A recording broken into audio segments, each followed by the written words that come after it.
tanawan ninyo ni guys, ang igsuon ni Kapitan Dudong Bukol nga si Jeric Bukol o iyahang gipatato sa iyahang tuong bahin sa iyahang bukton ang nawong ni Kapitan Dudong Bukol.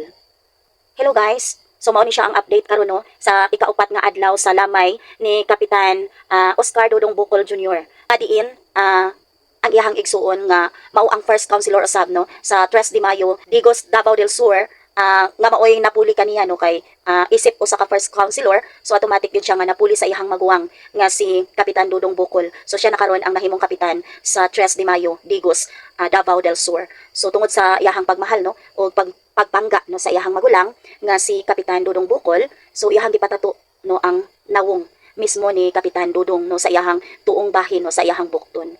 So unsa ka pagpangga no sa usa ka igsuon, sa usa ka manghod ngadto sa iyahang maguwang. So kini nagpasabot no guys nga iyahang ipadayon no kung unsa man ang nasugdan nga ligasiya sa iyahang maguwang. Unta no giyahan siya sa iyahang maguwang no bisan wala na kini no sa kalibutan nga mapadayon gihapon niya ang maayong binuhatan no, ang maayong ligasiya sa iyahang igsuon no. Labi na gyud ang pagkamatinabangon no sa mga katawhan sa 3 de Mayo. So makita nimo guys no sa ikaupat nga lamay sa vigil no ni Kapitan Dudong Bukol nagkadaghan no ang mga tawo nga nitambong. So makita yun na to guys nga daghan kay nagmahal niya no sa 3 de Mayo Davao del Sur.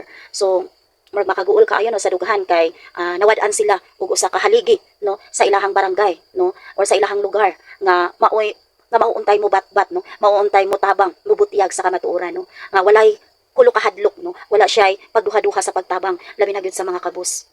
Talagsaon nga tawo ni guys, talagsaon nga tawo. So matud pa nila matawag siya nga ikaduhang Rizal. Unta madawat na niya or maserve na ang iyahang hustisya. Makuha na unta sa pamilya Bukol ang hustisya sa nahitabo ni Kapitan Dudong Bukol. Grabe. So, naay nag-comment guys nga dako kaayong dagok nila no or kawadon nga nawala kining maong kapitan. Kay usa kini ka talagsaon nga tawo nga andam itahan ang kaugalingon aron lang makatabang sa mga katawhan. Labi na gyud sa mga dinaog-daog. No? Labi na gyud sa mga tawo nga nagkinahanglan. So, mao ni siya ang tawo nga kontra sa mga naghimo og dautan, kontra sa mga tawo nga mga abusado. So kini siya nga tawo makasalot kayo tani nga tawo. Unta, justice must be served. Condolences to the bereaved family.